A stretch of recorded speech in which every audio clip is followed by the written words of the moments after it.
All right, good morning, everyone. My name is Joaquin Escobar. Today is Wednesday, October 18th. It is 9:32 a.m. and I'd like to call this meeting to order.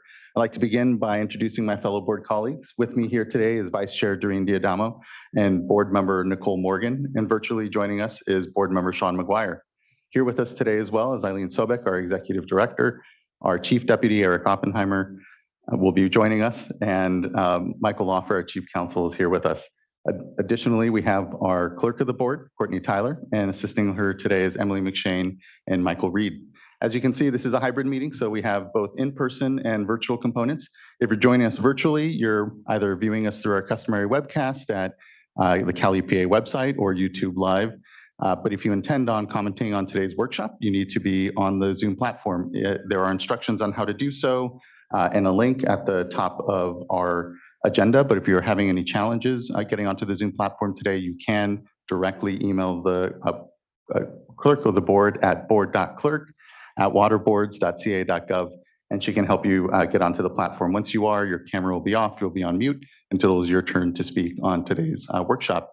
For all of you here in the room, good morning. We're here in Sacramento in the Cal EPA building, and a few announcements for us as well. If there happens to be an emergency, which I think want to acknowledge, we did just receive a notification of an earthquake in Isleton, 4.6 from USGS.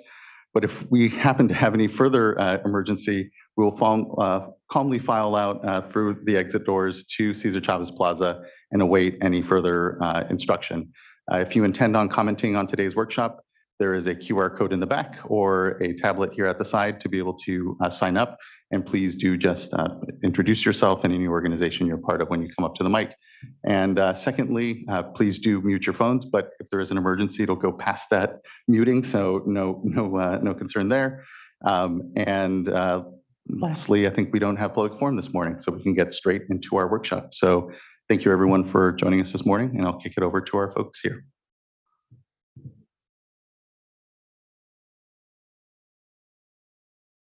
All right, thank you. Good morning. My name is Zach Rounds. I'm with the Division of Drinking Water and the Cross-Connection Control Work Group.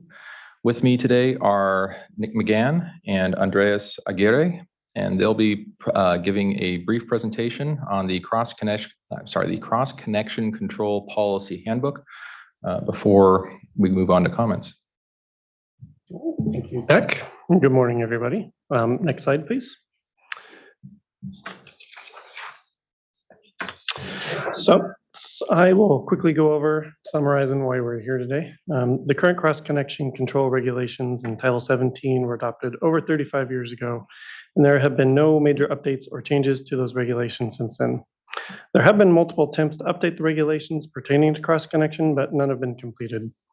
In 2017, Assembly Bill 1671 was passed, which required the division to adopt new standards for cross-connection control. AB 1671 allowed the use of a policy handbook instead of the traditional regulatory APA process. And in 2019, Assembly Bill 1180 was passed, which required the handbook to also include provisions for swivel Ls at locations plumbed with both potable and recycled water. The development of a handbook was selected as a means to provide clearer guidance and details on how public water systems can implement cross-connection control programs to better protect public health. While the division was not required to follow the APA process, AB 1671 did stipulate specific steps the division was required to complete before adopting the handbook. A summary of those steps is shown on the slide. While the division has met nearly all of these requirements, being 2023, we obviously did not meet the requirement to have the handbook adopted by January 1st, 2020. This deadline was missed largely due to the vast public interest in the handbook and the numerous comments received during each of the 2 public comment periods. This required a lot of staff time as each comment received was reviewed and addressed. Next slide, please. This slide covers the public involvement steps as required by AB 1671, along with their corresponding summaries and dates of completion. Following each round of public comments, which resulted in a total of more than 1,700 comments, division staff reviewed each comment received and provided a reply or made changes to the handbook where appropriate. Division staff consulted with an external work group to test proposed language edits for potential issues with implementation or for the feasibility of such a proposal in an attempt to minimize any unintended consequences. The external work group consisted of various subject matter experts in cross-connection control and or backflow prevention industries, representatives of public water systems, and other related drinking water industry representatives. For areas in the handbook where there is an overlap between drinking water and recycled water, we consulted with the recycled water unit to better ensure consistent terminology and standards are used and to attempt to minimize duplicative or overlapping regulations. With the final draft of the handbook now released, the remaining steps are the workshop today and the adoption of the policy handbook by the State Water Board, which is anticipated to occur later this year. Within 90 days of the date the handbook is adopted, the existing Title 17 regulations pertaining to cross-connection control and backflow prevention will be repealed, and the cross-connection control policy handbook will be in full effect. Next slide, please. Just a quick visual timeline shows the development process of the handbook, including the assembly bills that started the whole process in black, the steps we've completed so far in green, the current steps in yellow as we are nearing completion, and the final anticipated adoption and implementation dates of the handbook in red. In the future, updates to the handbook are anticipated to occur as and when needed, but there's not a set schedule or predetermined dates for when any updates will occur. However, it's probably safe to say it will not be another 35 years before an update is made to cross-connection requirements. Next slide, please. The next two slides will go over some of the major updates and changes or additions to cross-connection control requirements from Title 17 to the policy handbook. The existing Title 17 regulations require public water systems to have 6 elements to their cross-connection control programs. These largely lack detail, which the handbook has now provided, in addition to adding 4 new elements that must be included in cross-connection control programs moving forward. Public water systems will need to detail how they intend to comply with each of the 10 elements of a program through the adoption of a cross-connection control plan. A new element that public water systems must comply with is reporting of backflow incidents, whether actual or suspected events, to both the State Water Board and to local health agencies. The handbook requires public water systems to use a certified cross-connection control specialist for specific purposes. This will include the completion of hazard assessments for all water systems, consultation for cross-connection control plan development for water systems with more than 1,000 service connections, and for systems with more than 3,000 service connections, a cross-connection control specialist must be on staff or under contract with the public water system, and the designated cross-connection control program coordinator must be a certified specialist. Next slide, please.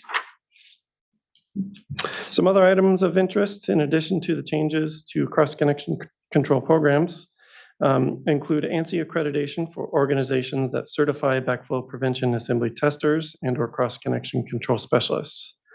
Organizations will need to have ANSI accreditation within 3 years after the effective date of the handbook, in addition to some other requirements that are specified in the handbook. Public water systems will need to have public outreach and education efforts to inform the public of the need for and the importance of cross-connection control. Additionally, public water systems will need to coordinate with local entities when and where necessary. DDW will be providing guidance in the future on what compliance may look like for each of these items due to the numerous requests for and comments received, which sought more details be given on those items.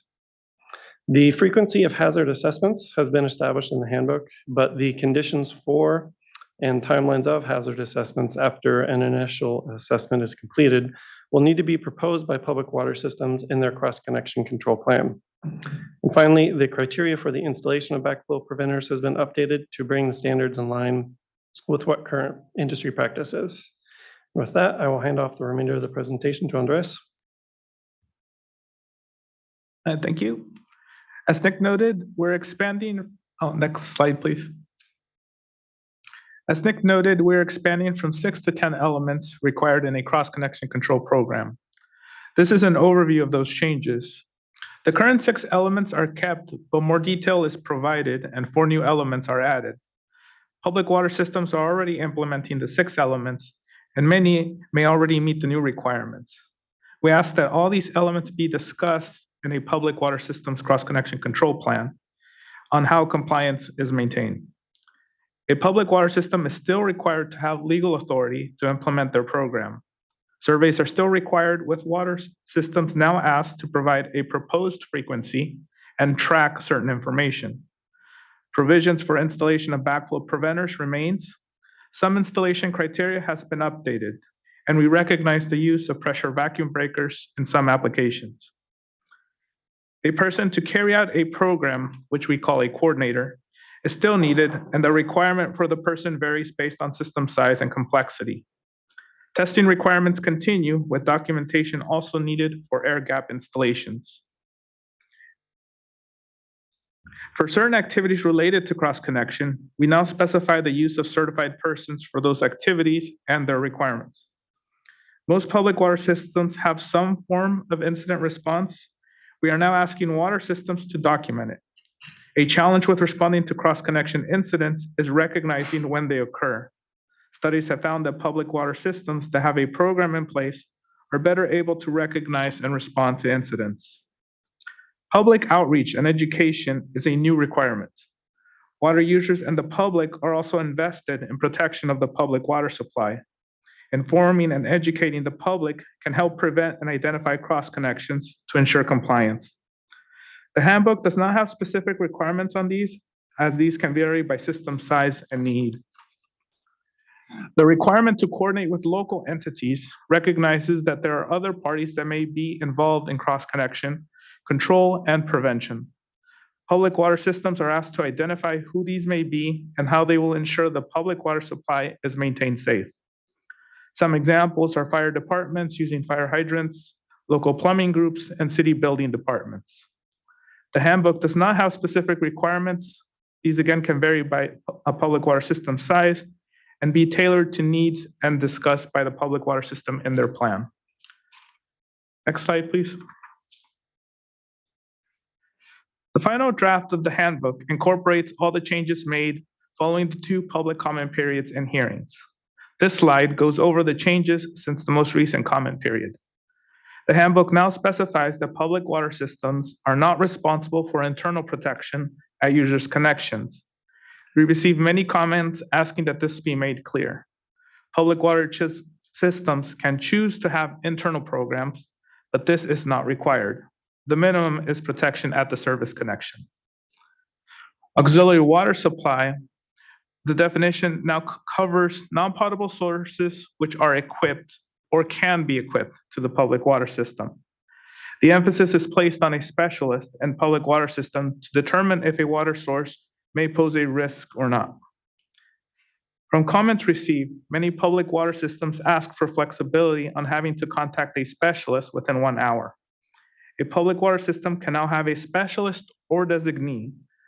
The limited availability of specialists, availability overnight, days off, or vacation can make staffing difficult.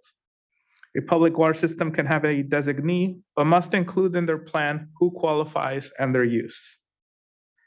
For backflow protection for fire sprinklers, a public water system can request an alternate date to install or alternative method that can provide the same level of public health protection. This would need to be included in their plan. Next slide, please. These are the documents we have currently posted on our website. We have the 2 drafts of the Cross-Connection Control Policy Handbook, as well as the comments received. Responses to comments are also included and indexed by section commented. The staff report provides rationale or an explanation for the sections of the handbook. The current draft, the final draft, is on the website, as well as the updated staff report. Next slide, please. And with that, we open it to comments. We ask that the oral comments be limited to 3 minutes per commenter to allow time for others to comment and to provide name and affiliation if applicable. For written comments, please refer to the workshop notification. Thank you. Thank you very much. I really appreciate, I know the work that's gone into something that is so long overdue to be updated. And just really appreciate as well the community of cross-connection specialists and the water systems and the local folks that have come together to help us update this. And this, what always reminds me is, a wide array of issues that the board here sees. And when it comes to cross-connection, often not thought of as, tightly, certainly as MCL setting or the other public health work that gets done. But as we know, cross-connections and their impact to public health in our drinking water systems are sometimes one of the most obvious and vulnerable places that we can find challenges. So appreciate the work that's gone on to synthesize this, and looking to any board members if they have questions on the policy before we start to hear from anyone. Okay, seeing none, we can begin. And I know there are a tranche here of folks that are speak if necessary. You can just, I'll call you up anyway, and just feel free to pass along if you're not looking to speak. I'd like to first call up Christine Compton.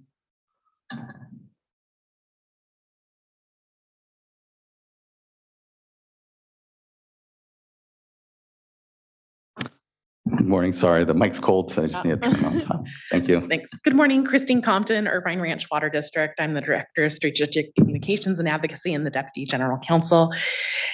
Before you this morning, we wanted to provide comments on 5 different things that we feel are still outstanding, recognizing that this has been a long process and we do want to see it move forward.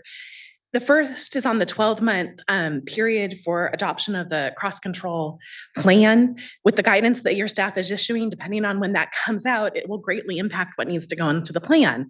The current policy says that we must do it 12 months after it's adopted. And so if the guidance comes out after adoption, and I don't know what the staff's plan is, that will greatly impact it. And so we're asking that there at least be given some consideration to that timing issue, because it is an undertaking, at least what I'm hearing from our staff, that, we'll want to have that guidance and have then the 12 months to run it. So would ask the board to consider that. The second one relates to the treatment of residences on the subsequent hazard assessment requirements. Currently, single-family homes are excluded. We think multifamily should also, a huge percentage of our service area is multifamily homes, which are often the plumbing and everything else is not controlled by the homeowner. And so we think the risk there is equivalent to single-family homes and it should be treated the same. We absolutely believe in cross-connection control and backflow protection, but wanted to raise that issue because it's a resource issue for our staff and really does mean substantial increases in the size of our team. The other one really relates to fire protection systems. We understand the language that the staff has put in this most recent draft.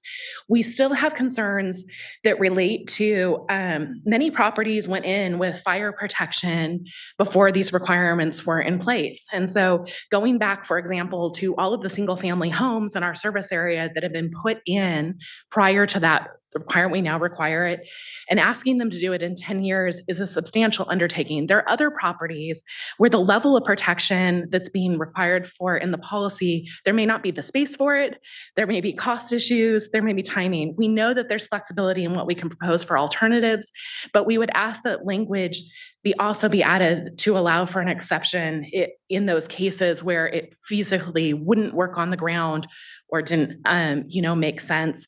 Because what's going to happen is come a decade from now, for all those properties that haven't done it, including single family homes, we're going to have to threaten to shut them off and or shut them off if they don't comply. And so we just want to be really thoughtful about that. We realize it's a decade away, but we're estimating for our service area, it's about $50 million.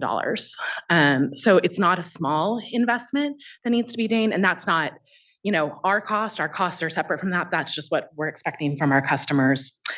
The fourth one is there was language changed in section 3.3.2E regarding PVBs in right-of-way. We would ask that the previous language that was in the last draft be reverted to. USC's Manual for Cross-Connection and Hydraulic Control says that PVBs and SWRCB backflows provide adequate protection, and we don't see limiting the irrigation provision just to in-roadway if there's not the further risk. And finally, we just raise again, we know there's flexibility to put it in our plan, but the timeline when a backflow fails is 30 days.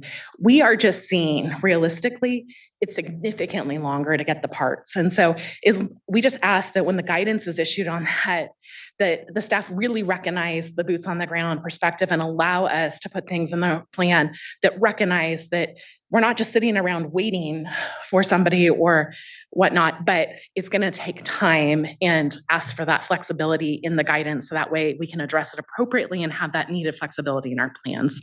Thank you very much. Thank you. I really appreciate those constructive comments. And then now would call up Sean Clary, who will be followed by Dave Bull. Good morning. Good to see you. Yeah, I would just like to say, Sean Clary from the International Association of Plumbing and Mechanical Officials Backflow Prevention Institute. I have been as involved as I possibly could with this handbook since the beginning, and I do have to say the final product, while not perfect, is incredibly good. And I would urge the board to adopt it in its final draft form. I know that, it's not going to address every issue that is out there, and it will cause some hardship. And I do understand that. But, as one of the speakers said before, 30 years or 35 years, a long time to wait before upgrading regulations. So I do think that it is important that this handbook move forward as quickly as possible and be implemented. It's going to clean up an awful lot of gray areas that have existed out there, and it's going to allow for much better backflow prevention and cross-connection control in the state of California. So I would encourage you to move this forward as expeditiously as possible. And I would like to thank everybody that was involved in this for all the hard work that they did on it. Thank you, Mr. Cleary. That's appreciated. And yeah, certainly we know we can never have perfect. And I think that's why we do iterate off of this so often and look forward to what we know will be updates sometime in the future. And again, we'll look forward to not waiting 30 years to do that. It'll make it a lot easier to make this work a lot more manageable. Appreciate the support and your contributions to it all. Thank you. Next, I'd like to call up Dave Boland, will be followed by Nick Blair. Thank you, Chairman Esquivel. Board members, we appreciate the opportunity to speak. Today, I'm speaking on behalf of the California Water Association. The California Water Association is a statewide association of over 90 member companies that are regulated by the Public Utilities Commission, and the members serve drinking water to over 6 million Californians. And CWA is pleased to support adoption of the Cross-Connection Control Policy Handbook. CWA and its member utilities work collaboratively with the State Water Board staff and water associations and technical experts for over 3 years to get us to this stage. CWA supports the comments that are to be made by the California Nevada section of the American Water Works Association on behalf of Coalition. We'll be filing a letter that we sign on that.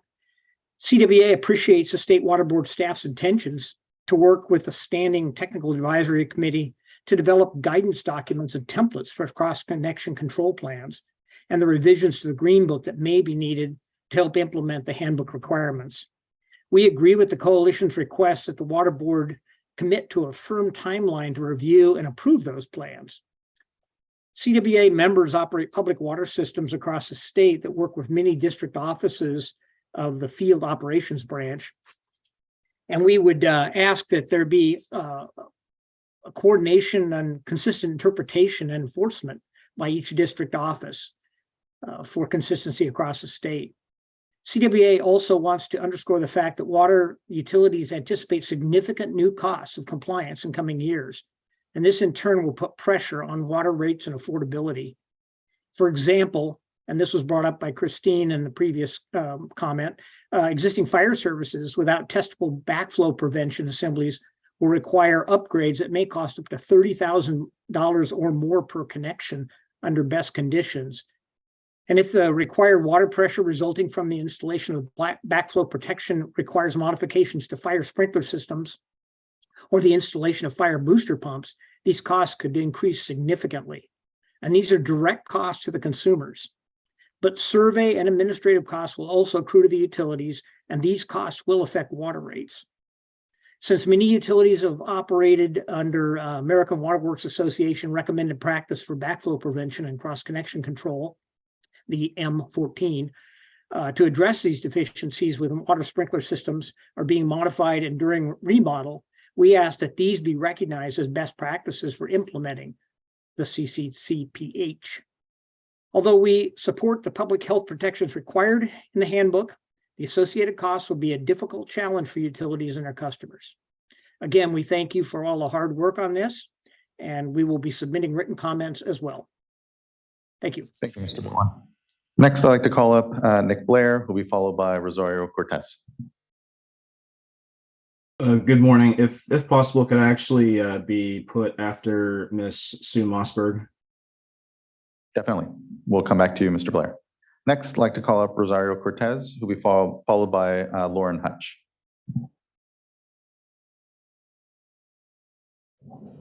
Good morning. Good to see you.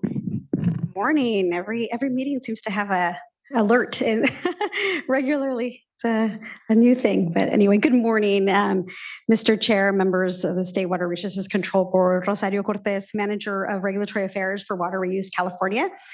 Thank you for the opportunity to address you on the draft handbook. We greatly appreciate the Division of Drinking Water and their responsiveness to our prior concerns that we've raised in our comments. We are pleased to be here today and have four minor areas we would like to see revised. If there could be a possible revision to section 2.1, what is backflow, to state that not all swivel Ls, but only specify improperly installed swivel Ls can result in a cross connection. Currently, the draft reads that all swivel Ls without qualification are a backflow, which we do not believe is the intent. And secondly, we would recommend revising the definition of user premises to more clearly address homeowners association controlled areas, and also clarify the reference to recycled water use areas in Appendix D. And lastly, clarify that recycled water is excluded from the definition of auxiliary water supply. And I will certainly expand on all of this in our comment letter. And just thank you so much for your time and consideration. Thank you for those constructive comments and looking forward to the letter. Next, I'd like to call up Lauren Hatch, who will be followed by James Lee and then Roland Hazard. I will pass. Okay, thank you, Ms. Hatch. Next, we'll go to James Lee.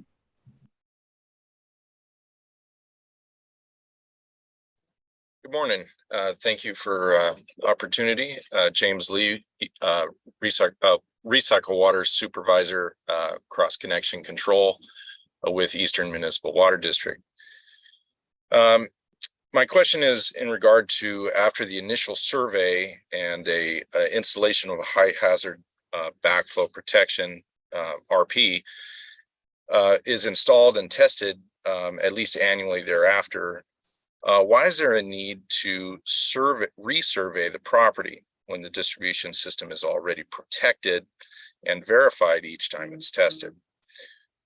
What is accomplished by the resurvey, even if a new tenant is moves in with a lower hazard than the previous tenant? Water agencies do not remove the high hazard backflow in those cases because the property has already shown to have the potential to contain high hazards. So the backflow requirement would stay the same. Another question I have is the in section 3.1.4 B and number 5, it says a description of the process and time frame for ensuring each non-testable backflow preventer is under the public water system's ownership or administration is installed and maintained according to the California Plumbing Code. What is meant by under administration? This seems to be requiring a detailed level of inspection and record keeping for the private residences that goes beyond the scope of a normal cross-connection program of an agency that's not affiliated with a county or city building department that would normally inspect plumbing code requirements. Those are all the comments I have. Thank you. I appreciate those and questions noted, and appreciate and look to folks because I'd like to be able to hear some of the responses to those questions as well as we work through the rest of the handbook. So I appreciate that, Mr. Lee. Next, I'd like to call up Roland Hazard, who will be followed by Sue Mossberg.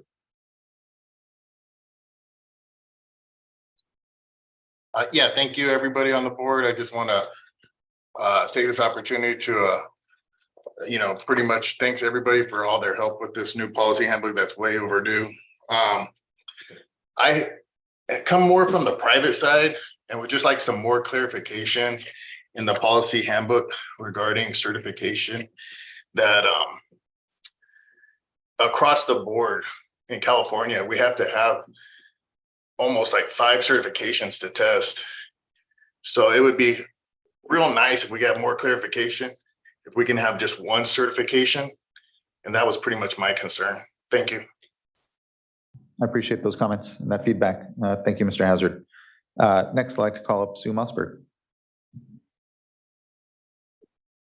Morning. And thank you. Good morning. Good morning. I'm Sue Mossberg, the Executive Director of the California Nevada section of the American Water Association. And on behalf of Cal Nevada, AWWA, and our coalition partners, I just wanted to say thank you. The California Nevada section of AWWA really appreciates the work done to date to create a workable cross-connection control policy handbook, the time that's been committed to receive and really thoughtfully respond to our questions and comments. Cross-connection backflow incidents are underreported and they're very real threats to the public health. And we do support the state's efforts to ensure that potable water distribution systems are protected with robust requirements and enforcement. Cal Nevada AWWA supported Assembly Bill 1671, which required the policy handbook to be updated, and our backflow program committees organized large groups of subject matter experts to provide comments through this process, both during the public comment workshops and in one-on-one conversations. We believe that the updates proposed to the Cross-Connection Control Policy Handbook are necessary and overdue and welcomed. Cal Nevada AWWA has managed a program to certify backflow prevention assembly testers and cross-connection control specialists for over 40 years. In June of this year, our certification program received third-party accreditation from ISO/IEC. So we stand by ready to support the entities and the individuals with new and renewed backflow and cross-connection certification requirements in conformity with the updated handbook. We really do appreciate the many specific comments that have been combed through that were submitted as part of the previous rounds of public comment and have now been incorporated into the current version of the handbook. Although a few specific comments were not addressed, we do believe that the October 5th version of the document is acceptable. We understand that the Cross-Connection Control Policy Handbook will be a living document. Thank you. And that subsequent revisions will take place from time to time to address the latest industry concerns, the challenges that come up regarding cross-connection control and backflow prevention and protection. Cal Nevada AWWA is supportive of these efforts to maintain an up-to-date cross-connection control policy handbook and is committed to provide consultation to the state board when the adoption of revisions is required. We do want to reiterate that there's a few of our previous recommendations which have not been incorporated into the current draft. And we will note those in a written letter coming forward, specifically related to our suggestion to incorporate in the appendix some information. We don't see that in this specific version, and we just wanted to note that. We also did make a recommendation to revise the Green Book, the Green Manual, and maintain public access to it. And we haven't seen that has been included. And then specifically provide a time frame for the state review and approval of water supply or cross-connection control plans. But with that said, I just wanted to say again, thank you for the opportunity to work collaboratively to provide comments along the way. Our Cal Nevada AWWA committees and the backflow community do look forward to continuing a strong professional relationship with the Division of Drinking Water staff in this area. And along with the UC Foundation for Cross-Connection Control, and hydraulic research and others and our other partners, we really do aim to continue a strong involvement in this important area of water quality protection. Thank you.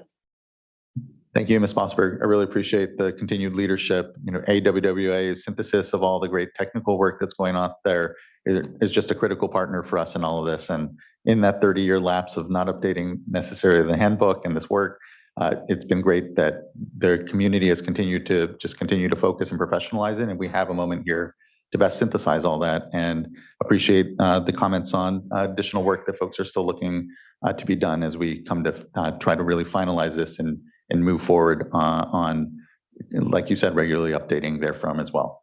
So just thanks. I really appreciate that leadership. It means a lot. Next, I'd like to call up John Graham, who'll be followed by Danielle Rose, Tom Enslow, and then Nick Blair. We'll come back to you, Nick.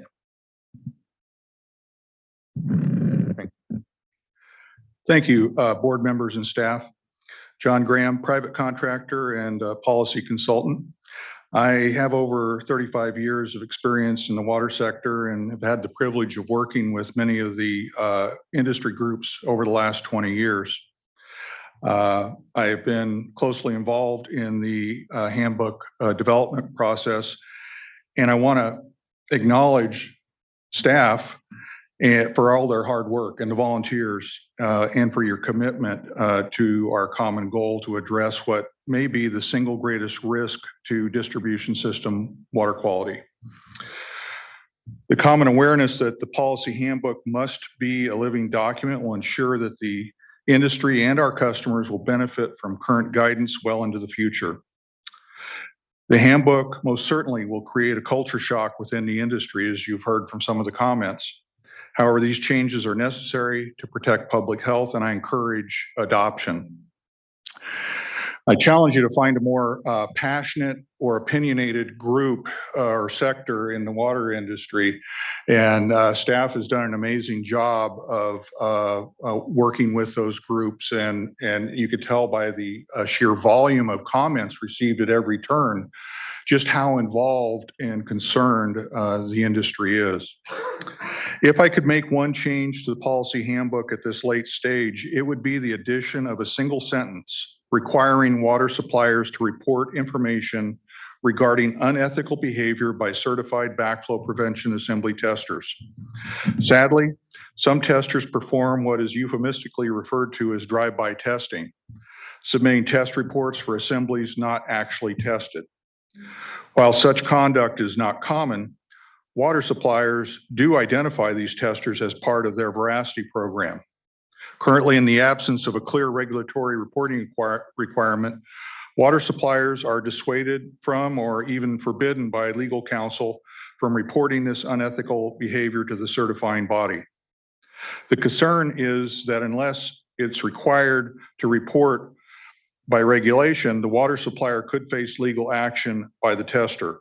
In other words, if they lose their certification, they could turn around and sue the water supplier.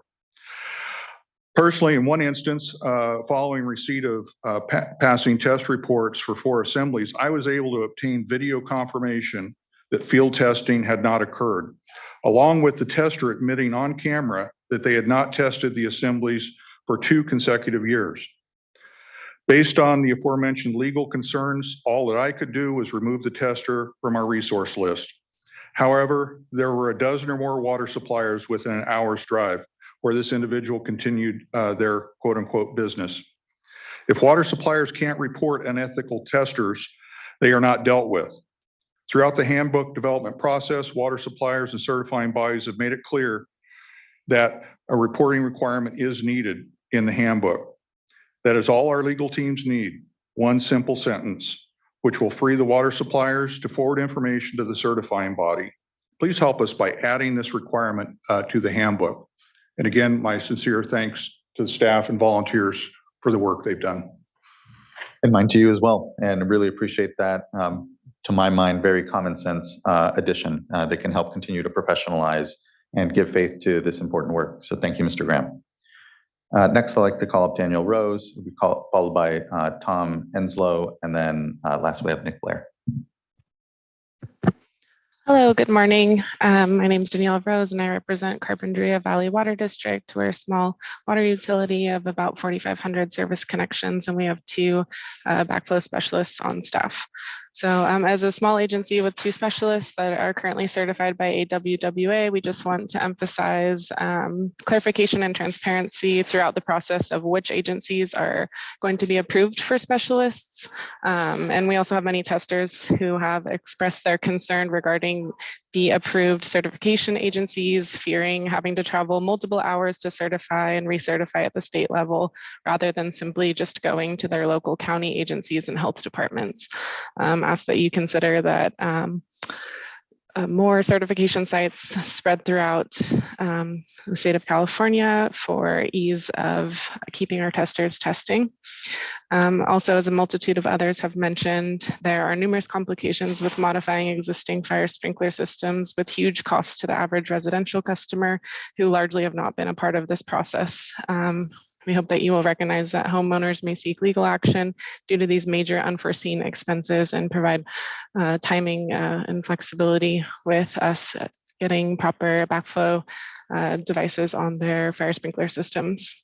And then I too, like James Lee also mentioned, would like clarification regarding follow-up hazard assessments. I'm under the impression that if an RP or air gap is already installed on site, that just verification through our internal database should be sufficient in order to ensure that they can move forward with setting up their account instead of having to do a follow-up site visit. Thank you very much. Thank you, Ms. Rose. Really appreciate those comments. Next, I'd like to call up Tom Enslow, and then we'll have Nick Blair. Good morning, Chair, staff members. I'm Tom Enslow. I'm an attorney with the law firm Adams, Broadwell, Joseph, and Cardozo, and I'm here today on behalf of the California State Pipe Trades Council that represents over 30,000 plumbers across the state that both install plumbing and do backflow testing and cross-connection testing. The council is pleased that staff has come up with a document that has widespread support. This is long overdue and coming. We've been lobbying over 10 years to have these updated. The statute, came out, was telling to be updated by, I think, 2019. So we don't want to see any more delay. I think we've got to a point which is pretty incredible, which has almost universal support. And I think anything that needs to be tweaked can be tweaked along the way, since this is a living document. One issue in here that's kind of near and dear to our heart is clarifying the certifications you need to do backflow testing and cross-connection controls. Under the current regulations, it was a patchwork across the state, jurisdiction by jurisdiction, decided which certification to use. You heard the one commentator earlier say he needed 5 different certifications to practice in the state. And we have unified standards for building standards across the state. We need them for these certification standards. This is now in here. It actually sets forth what they have to be trained on, plus provides that you are going to be accepted if you get ISO ANSI certified. Right now, AWWA is the only one who has that. Our members use ASSE, but they're on their way to have it too. They think that those are reasonable requirements. They're going to meet those requirements, and it's going to create standardized certification across the state that everyone can rely on, and it means that our members aren't going to have 5 different certifications to do the same job. Thank you. Thank you. Really appreciate that. Next, we'll go to Nick Blair. Sorry, Mr. Blair. I was going to call you right after Sue, and then I started to just name off names from a list. So thanks for the patience. Not to worry. Thank you, Chair. Good morning, everybody. Nick Blair, State Relations Advocate for the Association of California Water Agencies, representing over 460 public water systems across California. I'll be brief in saying that Aqua aligns with the comments made by Sue Mossberg and Dave Boland on the coalition comments for a timeframe for state review and approval of cross-connection plans, public access to the staff report, and revising the green manual. Also, though, want to make sure that we do treat this as a living document. As Christine Compton noted, there are numerous issues that our member agencies have concerns with. So it's important to keep the conversation going through a technical advisory committee so that way, as things evolve, agencies have the ability to communicate that and get the flexibility that they need in submitting their plans. That's all from me. Thank you.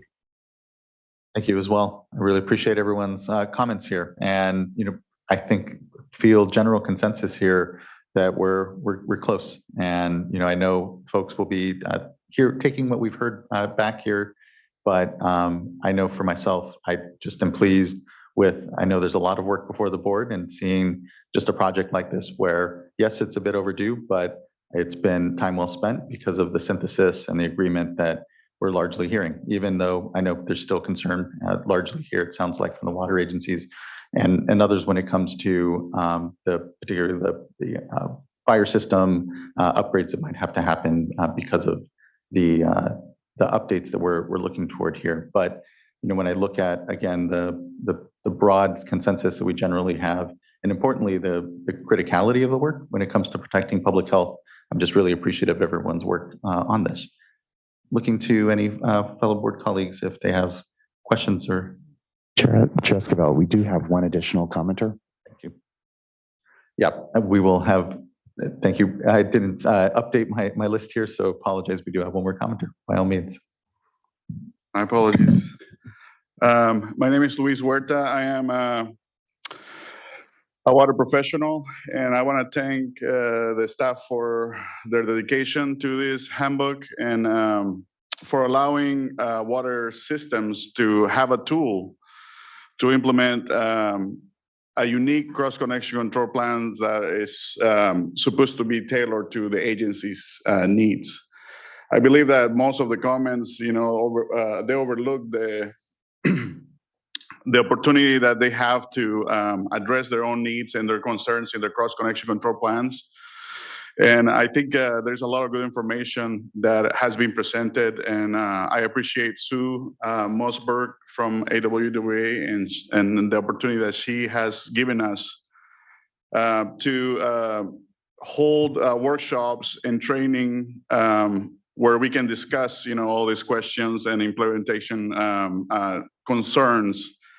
And I believe that, having more of those participation in those workshops and in those trainings, will enrich the knowledge and the programmatic application that the water systems needs to take advantage of this policy handbook. One last thing that I wanted to say is that from my perspective, the Cross-Connection Control Policy Handbook is ready for adoption. I believe that there is just that outreach that needs to happen through the industry to all the professionals, and as we all learn from each other, implementation techniques or approaches, we will be able to take advantage of that. Thank you.